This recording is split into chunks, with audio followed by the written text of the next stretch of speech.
Hello everyone, my name is Stanley St. Rose, and today we're going to be talking about On Being Brought from Africa to America, written by Phillis Wheatley Peters. Now, before I go into summary analysis of this work, please remember to leave a like, subscribe, and or comment so that the channel can continue to grow. Now, this work by Phillis Wheatley Peters is very interesting. It says a lot about the time of slavery and about America during the time of slavery. It's very fascinating because Phillis Wheatley, she experienced a part of slavery, which, from my own personal perspective, I believe that she witnessed the most horrific kind of history because Phillis Wheatley was part of that generation that was not only enslaved, but they witnessed slavery from abduction and to the point where they become slaves and then they die as slaves. Because a lot of slaves in the United States, what happens is, you're born as a slave, you have a master, your master treats you however he wants to treat you. Sometimes they let you go free, sometimes they kill you. But Phillis Wheatley, she was in Africa, just like a lot of other African Americans, just like a lot of other Africans. They were in Africa. They get abducted. They lose their heritage because slavery is not just being abducted from Africa. The beginning of slavery is not just being abducted from Africa. You're losing your heritage. You're losing your language. You're losing your history. I mean, many Africans who live in the United States today, those who have lived in the United States or who have existed here for generations upon generations, a lot of them don't know where they truly come from. A lot of them don't know their true lineages. Because of slavery, a lot of Africans lost their true identity, because if you're an immigrant, you make a choice to come to the United States. Any country that you choose to go to, you're not losing your heritage because you know where you come from, where your family come from. But because of slavery, a lot of Africans, a lot of slaves, they don't know where they come from because no one was keeping track of that. When the slave traders went into Africa, no one was walking around with a notebook taking notes on where they took Tim over here or where they took this woman over here, because it was just slave trackers, slave hunters, slave tradesmen. Their ships showed up in Africa. They found black people, they tied them up, they hunted them down, threw them on ships. Those who made it, the voyage, those who made the voyage, those who didn't kill themselves at sea, those who weren't thrown overboard, those who didn't die of disease, they came to the United States, they were enslaved, they died as slaves. So it's when you think about slavery in its earliest forms, it's extremely horrific, because that generation of slaves, they not only lost their freedom, they lost their heritage, their languages, their family names, because slave traders and masters, they gave slaves new names. They gave Africans new names. And a very significant example to explain this is, think about Malcolm X. Malcolm X chose the last name X because he said that he didn't know what his true last name is, because his heritage was pretty much erased because he doesn't know where he and his family come from. And so he gave himself the last name X because there's an X. I mean, he doesn't know, and most Africans don't know where they come from. Like, even, my own story. I'm from the Caribbean. My full name is Stanley St. Rose. Stanley St. Rose doesn't sound anywhere close to an African name or to a Caribbean name. It really comes from the history of the Caribbean and its colonizers. So my name doesn't even sound coming from a tribe or a nation or a country in Africa, in ancient Africa, or in the past. You can see it where it comes from in terms of colonizers, in terms of the French, and so just think about that for example. So in the poem by Phillis Wheatley, she talks about a lot of things here. There's a lot of irony here. We can see her faith depicted throughout the poem, we can see where she stands depicted throughout the poem. She says a lot about the culture that she lived in. She begins the poem by saying, it's mercy that brought me to America so I can be saved, so I can know Jesus. We can see the irony there because, it wasn't God's mercy. It was the slave traders. They were ruthless. It was because of greed. It was because of money. It was because of power. They captured black people. They captured Africans. They brought them to America so they could make money. So Phillis Wheatley, we know that she is a true Christian. She was converted into Christianity. We know that she loves God. She has a lot of poems and a lot of works where she depicts her faith. But at the same time, you have to kind of question that a little bit. Because she lived in an America where there was no choice. Because we're talking about America that believed in God with might, with anger, with a fire. Because we're talking about during the time where you're gonna get the Puritans. You're going to get the people. Puritans burned people. They burned their own kind. They set people on fire because they believed them to be witches. This is the part of America. This is the time when the world was extremely religious, dangerously religious. And if you didn't believe in God, if you weren't a Christian, a lot of people in power accused you of being a witch, accused you of being something evil. So you had to be careful. And if it was that difficult for white people, imagine what it would be like for an African or a slave at that time. So Phillis Wheatley, she, all of her poems, all of her works have layers because she had to make her works like that. Because you can't start criticizing and judging a society that you live in when you're a slave because they could just kill you.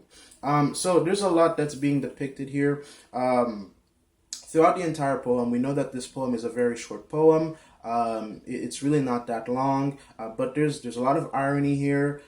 We can see the hypocrisy. There's a lot of hypocrisy because in the poem, Phillis Wheatley, she talks about that she was taken from her pagan land. When she was in her pagan land, she didn't know about Jesus Christ. She didn't know about God. She didn't know about Christianity. And because of that, there's some goodness in being brought to America because she learned about God. She learned about Jesus Christ. And in some ways, you can say, oh my God, this woman is amazing because even though she's a slave, even though she lives in a world where she has no rights, where she has no freedom, she's able to find something good about her enslavement because she's saying, I'm grateful that I'm a slave because I'm able to find God. I'm able to find Christianity.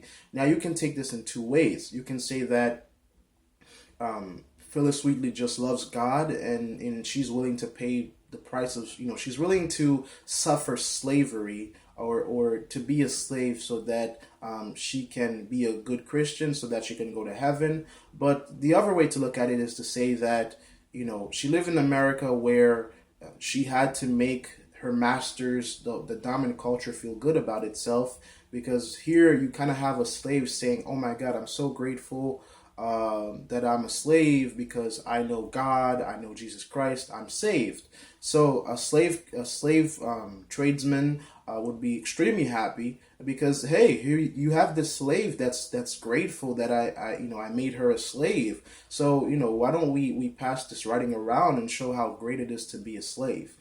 So that's one way. Those are two ways you can take the poem.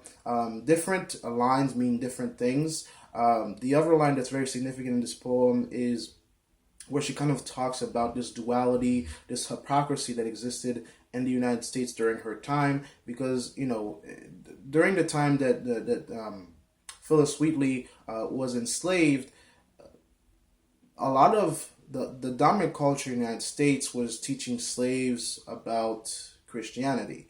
They're teaching them how to be good Christians and how to be saved. But the thing is, at the same time, they saw them as lower than dirt.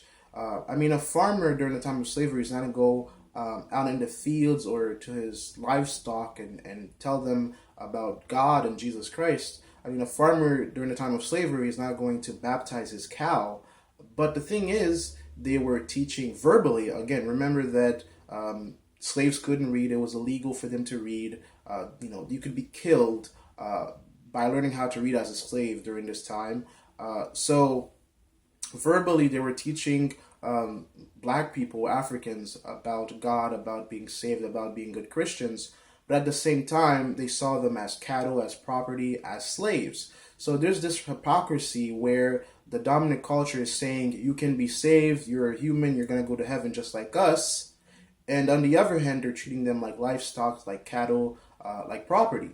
So on one hand, they saw them as beings that have souls, just like them, and on the other hand, they saw them as animals and property. So there's this confusion, this hypocrisy that existed in American culture at the time. So the poem kind of it definitely touches upon that. It touches upon Phillis Wheatley's religion. It even, and where the poem mentions, there's a line where the poem mentions cane or sugar cane, or some people see it either sugar cane or Cain in the Bible. Now, some people thought that, or some people like to think that when God put the mark on Cain in the Bible, so that no one would kill him, God turned Cain black, and that's where Cain came from. That Cain was the first murderer on earth. He killed his brother, and so God turned him black, and that's the mark that God put on Cain. But I feel like that's a stretch. Some people believe that's what the poem means, where it mentions black as sugar cane,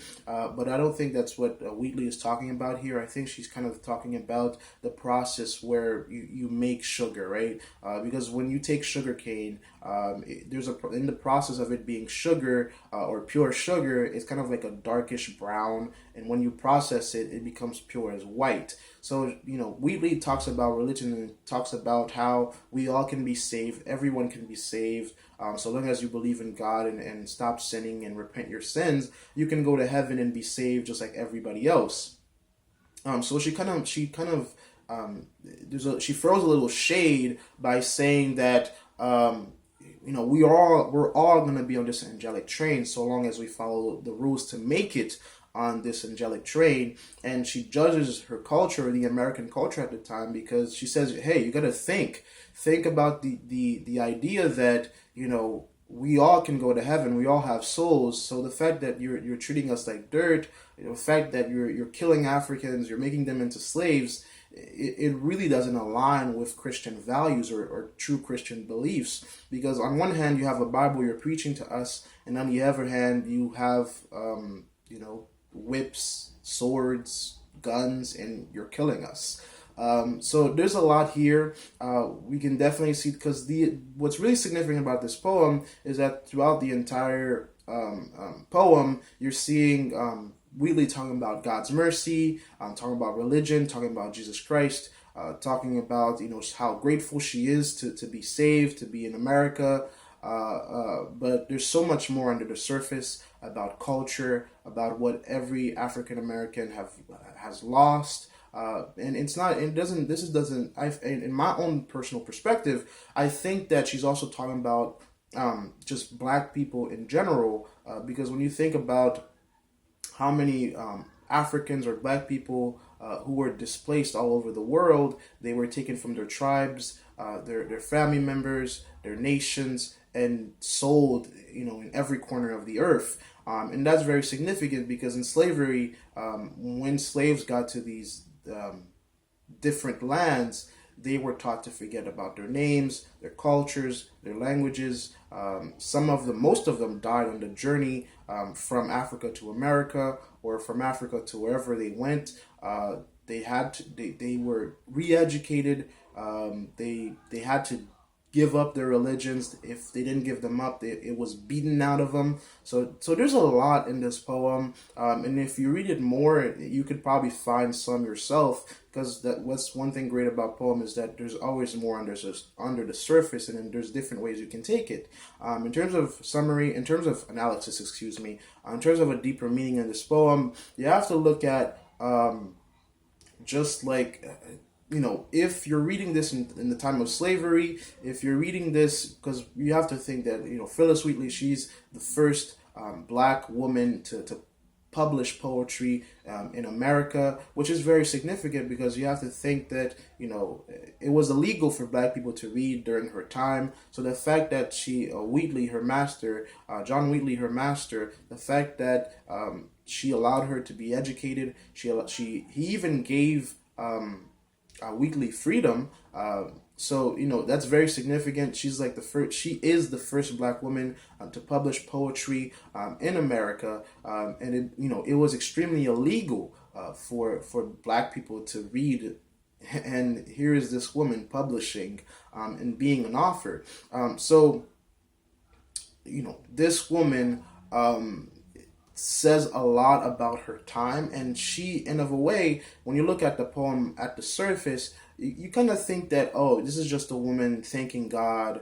If you don't read too deeply into it, on the surface level, you're saying, okay, this is a woman just thanking God for her life, thanking God that she made it to America, thanking God that she exists, thanking God that she's a Christian. But that's not all that the poem is saying. This poem is pointing fingers at hypocrisy, the hypocrisy that existed in America during the age of slavery. It's also giving us a explanation of how Black people lost their freedom, because she mentions pagan land. She mentions, in the line when she mentions her pagan land, and she mentions the evilness of the white man, and she mentions the fact that she didn't know about Jesus Christ. She's saying, I was free in Africa. My people and we were free in Africa. We were, happy, and we existed in our countries, in our tribes, in our nations. We were living life, but now you captured us, you abducted us, you've beaten our culture out of us, and you have this hypocrisy about you. You look down upon us, you see us as dirt, but at the same time you're saying that we can have great souls, we can go to heaven, we can be saved. So you're saying one thing, but you're doing another.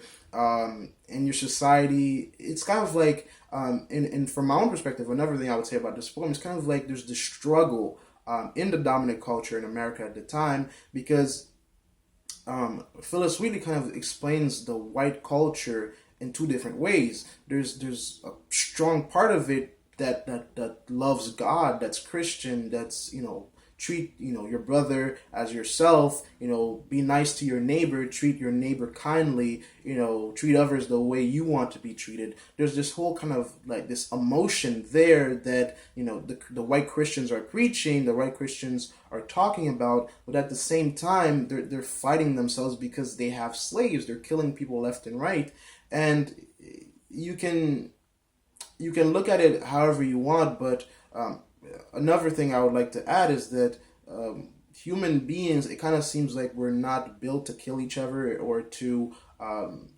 abuse each other, because you can see that a lot of people develop mental issues, things like PTSD.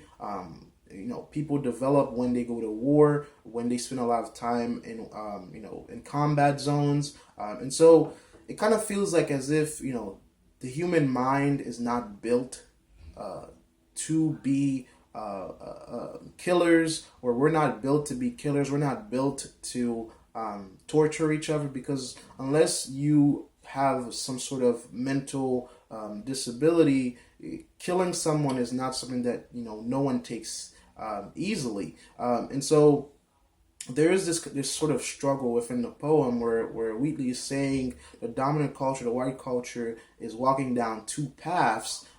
It's a path that there's hypocrisy in it. It's a path that's in of a way destructive. It's a path that's evil. It's a path that's confusing, because there's different messages that are being sent out throughout this path. And she is this Black woman, Wheatley is this Black woman that sees all of this, and she in some way finds a little bright light in this darkness, in this sea of darkness, by saying, I'm thanking God because, I was enslaved, and, I was able to find salvation, I was able to find redemption. So this poem, again, jam-packed with information, jam-packed with analysis about the culture, the reality that Phillis Wheatley lived in, and it's very significant, very powerful, because most Black authors, most African American poets, they never see anything good in slavery. And Wheatley, she herself condemned slavery, but to be able in some way to thank God for her finding her faith through slavery is very significant, because at the end of the day, if you had a choice to either be with God, go to heaven, from the Christian perspective, of course, if you had a chance to choose, rather to, pay for your salvation by being a slave, I feel like a lot of people would choose that because, you want to be with God, you want to be saved, you want to be redeemed, you want to be on that angelic train, and some people would pay the price of slavery to be saved. And Phillis Wheatley, in of a way, she's kind of saying that I would pay that price to be saved, and that's the one sliver of goodness, the one sliver of light that I see in slavery. Because if it wasn't for slavery, I wouldn't be a Christian. And that is true. I think for her that is true. But at the same time, in my own perspective, I kind of question that because, Christianity is over 2,000 years old. And I'm pretty sure there are parts of Africa during Wheatley's time where Christianity already existed. Because we know that Christianity has been around since Roman times. It's been around for over 2,000 years. And so there are ways that she could have been become a Christian or converted to Christianity without becoming a slave. So that is not absolute. I don't think that becoming a slave and coming to America was her only chance of becoming a Christian. Although I do recognize that it might have not have happened. The fact of her becoming a Christian might have not come true if she wasn't a slave. So there's different ways to look at this poem, different ways to analyze it. And depending on what perspective, what lens you put on when you look at this poem, it could mean different things. Those are just my ideas. That's just my perspective on this poem and what it means. And that's pretty much it. Please remember to leave a like, subscribe, and or comment, and I'll see you guys in the next video.